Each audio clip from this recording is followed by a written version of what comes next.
Good morning mga kamamis. Ayan po, mayroon naman po ako bagong share sa inyo. Ito po ay adobong chicken. Ayan po. Ay, ginisa ko na po siya para madali ko na lang pong i-share sa inyo ang adobong manok. Ayan, adobong chicken. And for lunch. Yan po ay paborito ni Mami Ching. Ayan. Share ko lang po sa inyo panibagong cooking ko ngayong umaga.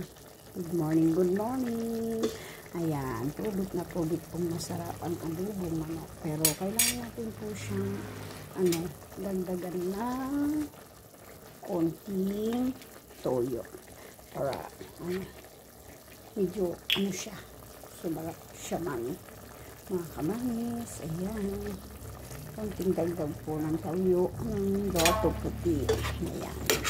Yung ginamit ko pong dyan, suka at dato puti. Ayan po. Ayan. Tikman po natin yung adobong chicken. Yummy na po talaga. Masarap na po siya talaga, mga kamamis. Mga kaunti pang toyo po, mga kamamis. Mga ka-idol, mga ka-sister, mga kamamis.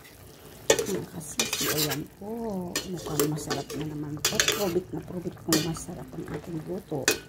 Mga paborito ng Mami Ching, ang aking madam.